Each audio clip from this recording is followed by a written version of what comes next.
Yo no permito que nadie me diga que no comprende los antipoemas. Todos deben reír a carcajadas. Para eso me rompo la cabeza, para llegar al alma del lector.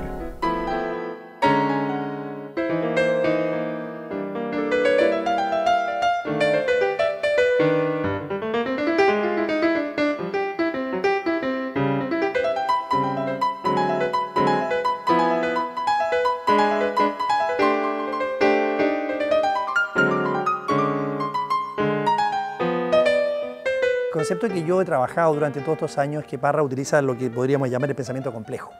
A ver. El pensamiento complejo en latín viene de complexus, que significa integrar lo que está separado. Entonces, en la poesía de él, yo creo que lo que justamente él ha logrado instalar es que las personas puedan apreciar eso. Y por eso que fue lento, porque no era fácil. No es fácil entender que una cosa puede ser una cosa y también lo contrario. Que sea poesía y que sea a la vez antipoesía.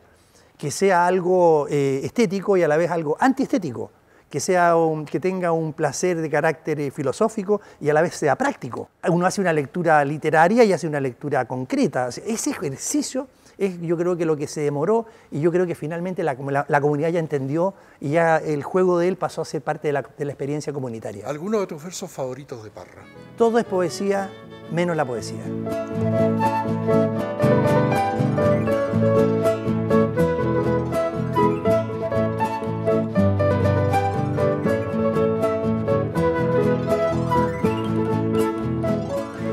Cuando pasen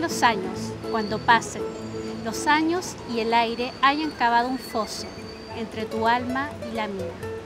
Cuando pasen los años y yo solo sea un hombre que amó, un ser que se detuvo un instante frente a tus labios, un pobre hombre cansado de andar por los jardines.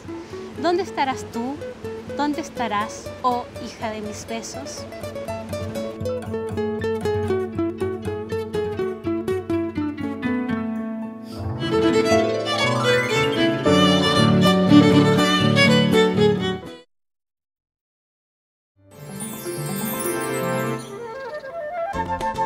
En la punta de la lengua, en la punta.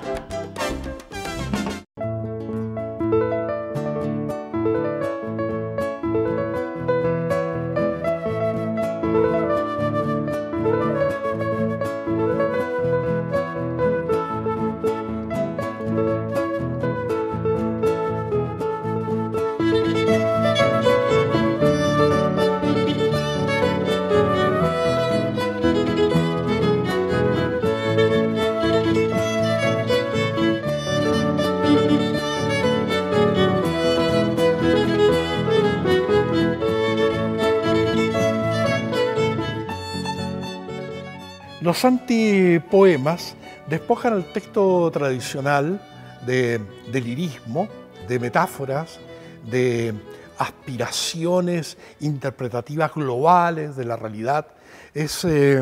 Son textos que funcionan con fragmentos, con impulsos, con reflexiones, con citas de lugares comunes. Y lo más importante que tiene el antipoema es que no tiene un hablante determinado, con una sola identidad, sino que los que hablan, los que dicen los poemas, no se sabe quiénes son. Son voces que vienen por acá, vienen por allá, y una voz puede contradecir a la que dice la otra. Entonces, el antipoema es un texto dramático, que tiene muchas voces como personajes que van hablando, y no se puede identificar al poeta Nicanor Parra con ninguno de esas voces. Él es un portador de voces, un catalizador de voces. Entonces esa es la gracia que tiene, que es un hablante plural, un hablante dramático.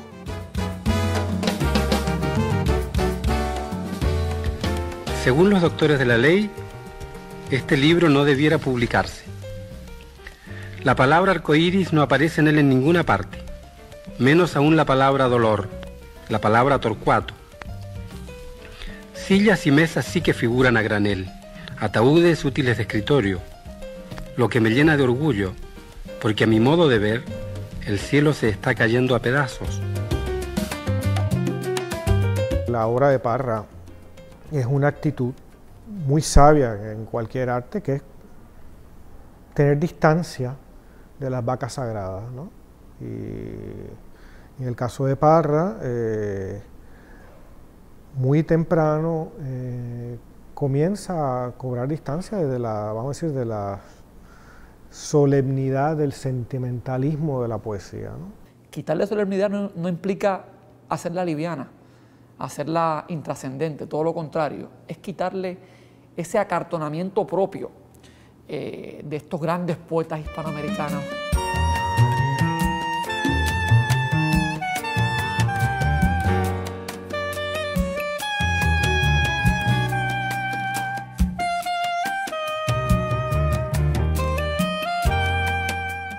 En su prólogo del libro Poemas para combatir la calvicie, el crítico peruano Julio Ortega nos señala que Nicanor Parra hizo del poema un campo de exploración verbal. Exploraba la textura de distintos espacios de ocurrencia del habla, como la publicidad, las comunicaciones, la calle, la fiesta, la conversación. Estos trabajos sobre la dicción dan a la antipoesía su textura compleja y dúctil, su temperatura coloquial, su fraseo y sobre todo su peculiar humor paradójico.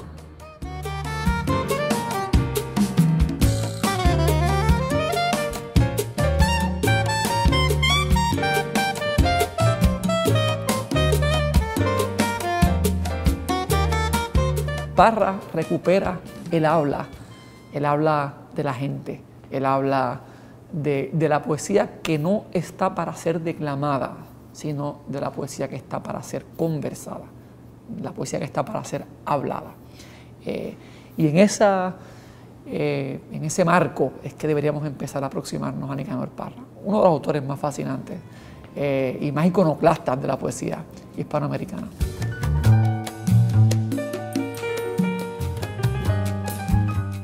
No necesariamente el habla coloquial pretendiendo ser una figura del pueblo, ¿no?, entre comillas, ¿no?, sino utilizarlo, el habla popular como podría utilizar cualquier otro nivel de lengua. Voy a cantarme una cueca más larga que sentimiento, más larga que sentimiento, para que mi negro vea que a mí no me cuentan cuentos. Voy a cantarme una cueca, los bailarines. Más de un poeta, pero sobre todo, yo diría, dirigidos por Parra, ¿verdad?, han buscado hacer poesía de otra manera. Y esa otra manera también se ha multiplicado hoy día, porque esto de otro puede ser interpretado de muchas maneras, ¿te fijas tú? Entonces, otra manera que Neruda, muchos lo hacen con esa misma intención, pero resulta, claro, resulta en obras sumamente diferentes. La más maravillosa de todas es la Violeta Parra, que es una figura estupenda. Gracias a la vida que me ha dado tanto, me dio dos luceros que cuando los abro perfecto distingo lo negro del blanco, y en el alto cielo su fondo estrellado, en las multitudes el hombre que yo amo. Gracias a la vida que me ha dado tanto, me ha dado el sonido y el abecedario, con él la palabra que pienso y declaro, padre, amigo, hermano y luz alumbrando la ruta del alma del que estoy amando. Los jóvenes aprecian en Parra el desenfado con el cual él usa el idioma popular, ¿verdad? Dentro de la forma de la poesía. Entonces, esa libertad que él se toma con el idioma que habla la gente en general y el pueblo en particular, eso resulta muy atractivo.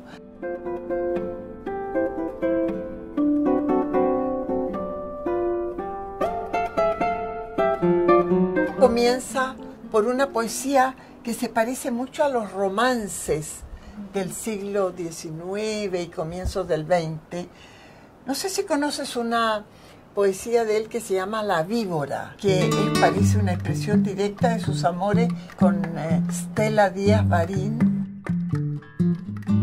Durante largos años estuve condenado a adorar a una mujer despreciable, sacrificarme por ella, sufrir humillaciones y burlas sin cuento, trabajar día y noche para alimentarla y vestirla, llevar a cabo algunos delitos, cometer algunas faltas, a la luz de la luna realizar pequeños robos, falsificaciones de documentos comprometedores, so pena de caer en descrédito ante sus ojos fascinantes.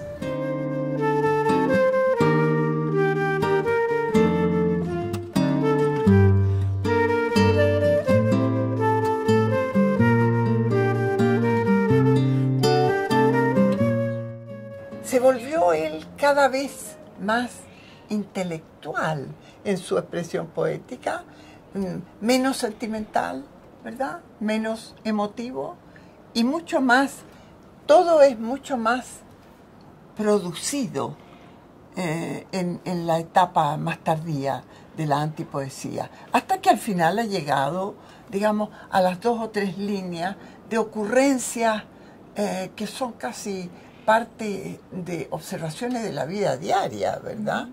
Y dichos entonces en el idioma popular chileno.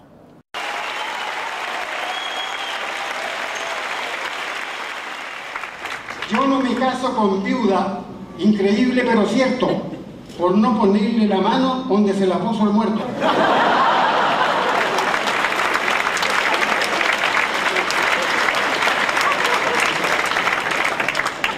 Cuando me vine a mi tierra me senté en un hormiguero y las hormigas malditas se equivocaron de agujero.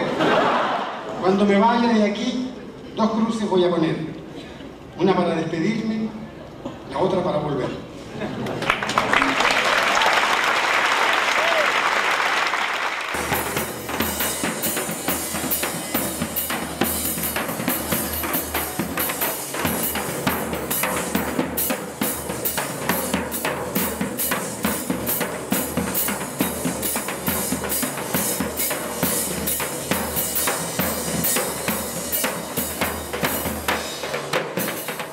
Chile. Da risa ver a los campesinos de Santiago de Chile, con el ceño fruncido, ir y venir por las calles del centro o por las calles de los alrededores, preocupados, lívidos, muertos de susto, por razones de orden político, por razones de orden sexual, por razones de orden religioso, dando por descontada la existencia de la ciudad y de sus habitantes, aunque está demostrado que los habitantes aún no han nacido ni nacerán antes de sucumbir. Y Santiago de Chile es un desierto. Creemos ser país y la verdad es que somos apenas paisaje.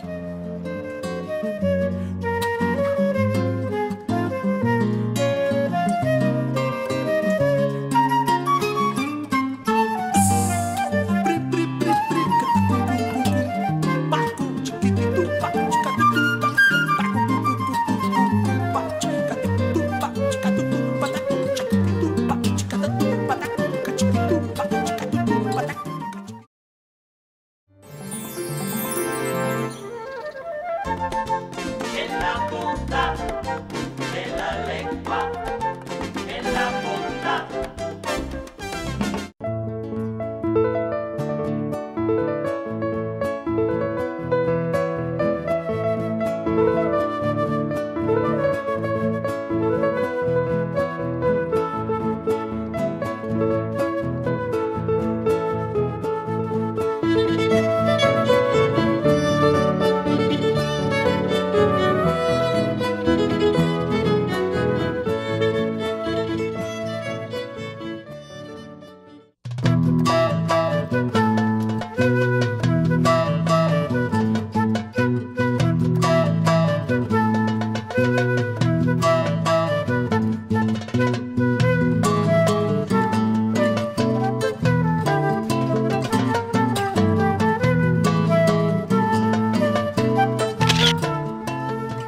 Puerto Rico se inserta en esta corriente antipoética tan celebrada por los poetas que comienzan a escribir desde la década del 60. La escritora puertorriqueña Olga Noya recibió en el 1987 al poeta en Puerto Rico y organizó un conversatorio de 3 poetas nuestros con Nicanor Parra. Conversaremos con el poeta José Luis Vega, quien fue parte de este encuentro.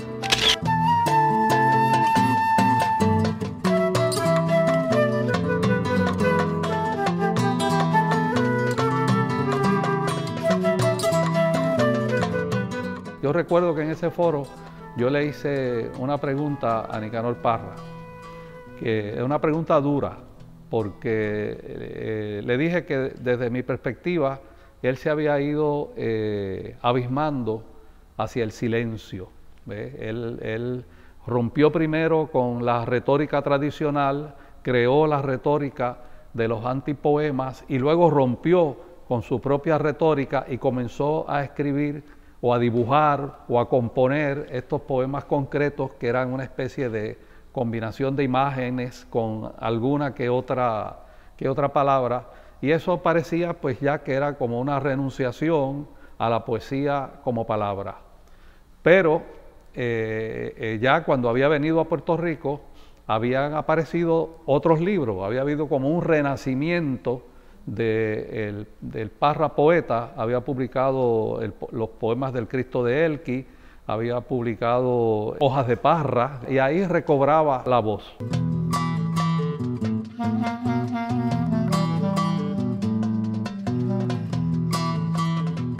Ya bajo la época de Pinochet, escribe el soneto censurado, ¿no? Que son el soneto en blanco, o los poemas del Cristo de Elqui. Es la voz de un loco hablando, presuntamente, pero ese loco está hablando de la tortura y está hablando de la violencia del Estado y de todo ese tipo de cosas, ¿no?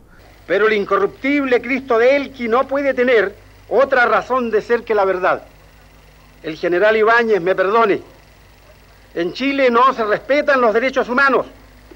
Aquí no existe libertad de prensa. Aquí mandan los multimillonarios. El gallinero está a cargo del zorro.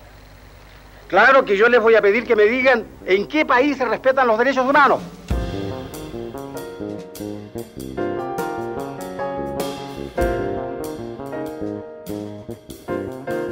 Me invitaron a tomar té, la esposa de Nixon. Estos gestos que hacen las primeras damas, ¿no? Un poco, pues lo invitan y él va.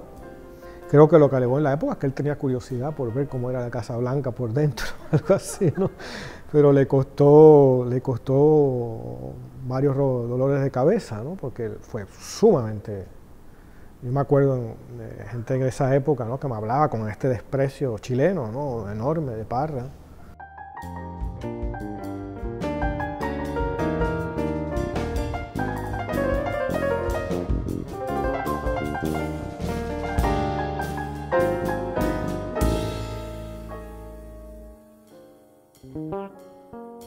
Leí una conferencia que se llama Las dos universidades y ahí hacía referencia al texto de Parra, ¿no? Que es brevísimo y extraordinario, ¿no? Cuando él dice: los 4 grandes poetas de Chile son 3, Alonso de Ercilla y Rubén Darío, ¿no?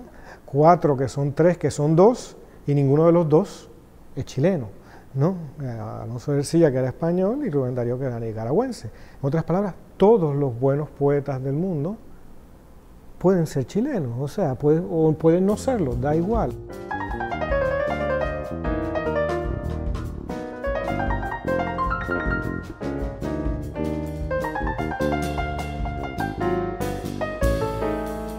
Los artefactos, él dice que resultan de la explosión del antipoema, son como fragmentos de una granada. Son frases llenas de ingenio, de potencia satírica, que a veces se transforman en objetos. Por ejemplo, hizo una famosa exposición en la galería del Palacio de la Moneda, el Palacio Presidencial, donde colgó las figuras de todos los presidentes de Chile como si estuvieran ahorcados.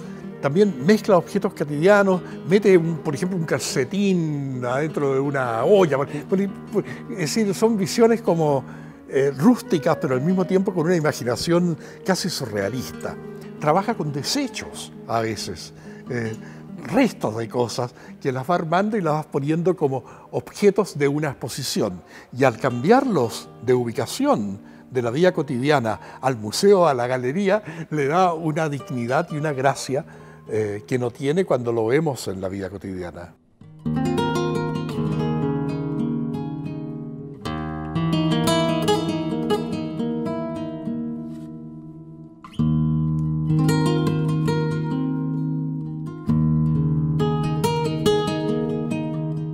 Me retracto de todo lo dicho.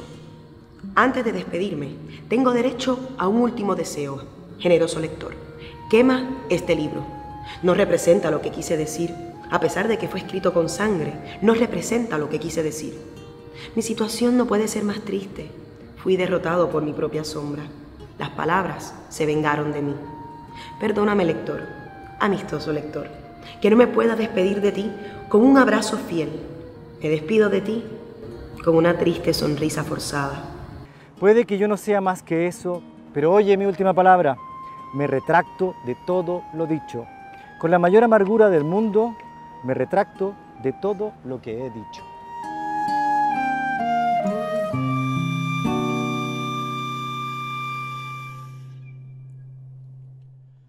Si pensamos en el legado para el futuro de Parra, creo que ha dejado una actitud ante la vida, una actitud de aceptación de lo espontáneo.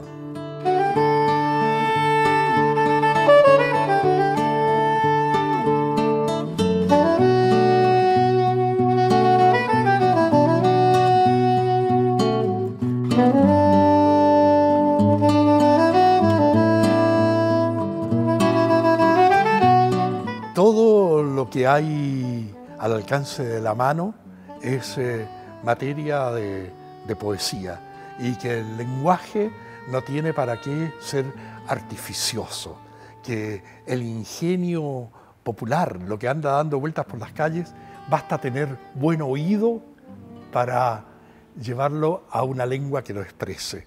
Y esto es muy característico de Parra. Parra, cualquier cosa que le llama la atención, que oye, lo anota. Entonces es un poeta muy, voy a usar una expresión rara, muy oreja. Incluso yo he escrito un ensayo que se llama así: Parra, la lengua y la oreja.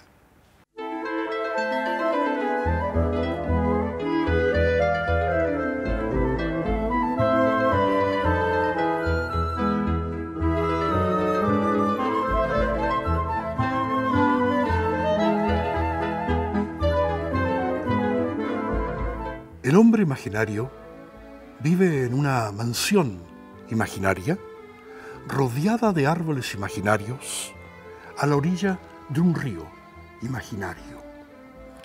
De los muros, que son imaginarios, penden antiguos cuadros imaginarios, irreparables grietas imaginarias que representan hechos imaginarios ocurridos en mundos imaginarios, en lugares y tiempos imaginarios. Todas las tardes imaginarias, sube las escaleras imaginarias y se asoma al balcón imaginario a mirar el paisaje imaginario, que consiste en un valle imaginario circundado de cerros imaginarios. Sombras imaginarias vienen por el camino imaginario entonando canciones imaginarias a la muerte del sol imaginario. Y en las noches de luna imaginaria sueña con la mujer imaginaria que le brindó su amor imaginario. Vuelve a sentir ese mismo dolor, ese mismo placer imaginario, y vuelve a palpitar el corazón del hombre imaginario. Señoras y señores, yo voy a hacer una sola pregunta. ¿Somos hijos del sol o de la tierra? Porque si somos tierra solamente, no veo para qué continuamos filmando la película. Pido que se levante la sesión.